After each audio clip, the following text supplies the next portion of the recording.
Bonjour communauté Prana Blue. Alors, tel que promis sur Facebook la semaine dernière, alors que je vous questionnais à savoir si vous connaissiez l'eau de Floride, je viens vous en parler. Je peux vous promettre que c'est très intéressant.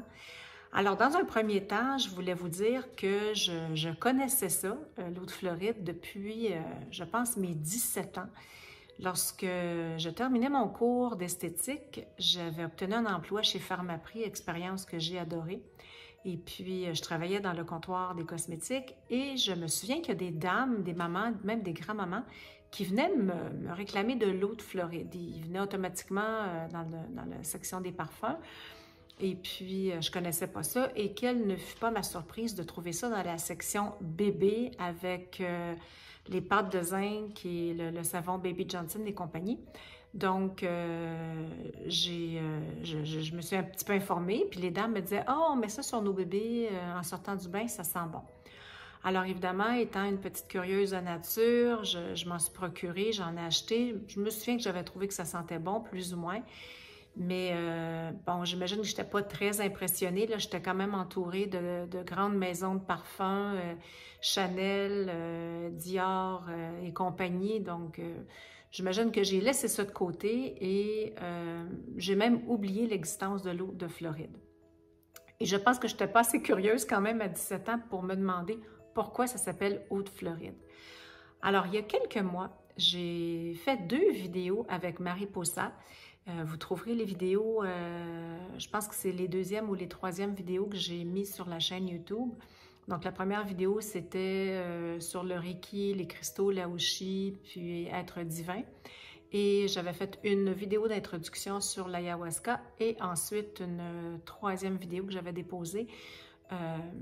Mariposa m'avait donné une entrevue et m'avait raconté son expérience avec l'ayahuasca. Donc, voilà, alors je pars de chez Mariposa, je suis de retour à la maison, puis sur Messenger, elle m'envoie un petit texto me disant « Ah, j'ai oublié de te mettre, lorsque j'ai fait ton soin, j'ai oublié de te mettre du Agua de Florida. » Alors, je me dis « Ben voyons, c'est de l'eau de Floride. » Elle me dit « Non, non, c'est pas comme l'eau de Floride, c'est différent. » Puis, ben moi, un peu sceptique, je dis « Ben voyons donc, ils en vendent aux gens coutus pour Pharmaprix pour 4-5 $. » Puis elle me dit « Non, non, c'est quelque chose de spécial qui est fait au Pérou et on l'utilise pour des rituels chamaniques, etc. » Alors, j'étais pleine de doutes là-dessus, évidemment. Et puis, je me suis dit, bon, je me suis mise à faire des recherches sur Internet, évidemment. Fait que je voyais qu'il y avait de l'eau de Floride et de l'agua de Florida. Alors, j'étais curieuse. Alors, en écoutant que mon courage, j'ai marché jusqu'au Jean Coutu pour réaliser que je n'ai pas trouvé d'eau de Floride. Alors, j'ai mis ça de côté, puis le lendemain, j'ai essayé le Pharmaprix, j'en ai pas trouvé.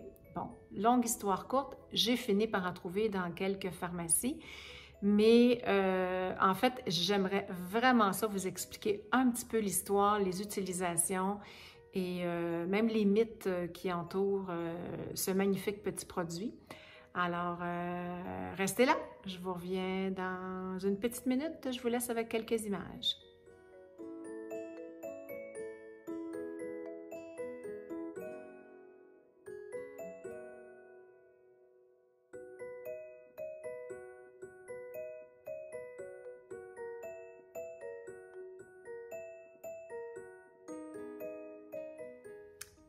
Alors, je suis de retour avec mes jolis flacons d'eau de Floride.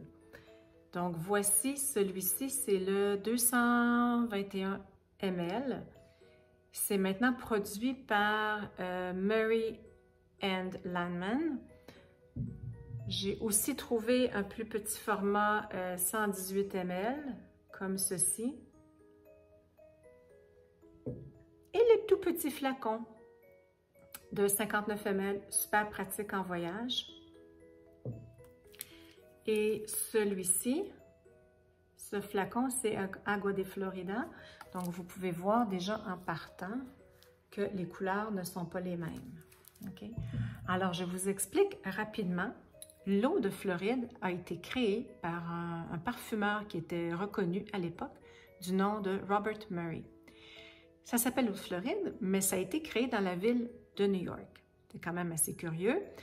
Il y a un petit début d'histoire qu'on connaît plus ou moins, mais je vais essayer de vous donner tous les points qui sont ressortis. Donc, c'est créé à New York et puis c'était comme une eau de Cologne. En fait, c'est ce qui a lancé le bal des eaux de Cologne et c'était unisexe, donc hommes et femmes. Et j'imagine même que les hommes devaient l'utiliser un peu comme après rasage, vous dire comment ça devait piquer un tantinet. Mais bon, c'est ce qui était utilisé. Alors, je ne peux pas vraiment vous donner des statistiques de vente parce que ce n'est pas répertorié, mais je peux vous dire que ce qui a vraiment mis le vent dans les voiles à l'eau de Floride, c'est le film Gone with the Wind, donc Autant en emporte le vent, alors que le personnage principal, Scarlett O'Hara, et je vais vous citer, s'est fait dire par sa mère, Margaret Mitchell, il s'est fait dire « Candy and flowers, dear ». And perhaps a book of poetry, or an album, or a small bottle of Florida water, are the only things a lady may accept from a gentleman. Donc, un livre de poésie, des fleurs, des chocolats, ou je pense un album faisait peut-être référence à un album de musique, ou une bouteille d'eau de Floride sont les seules choses qu'une femme, qu'une dame peut accepter d'un gentleman. À partir de ce moment-là, les ventes sont parties en feu.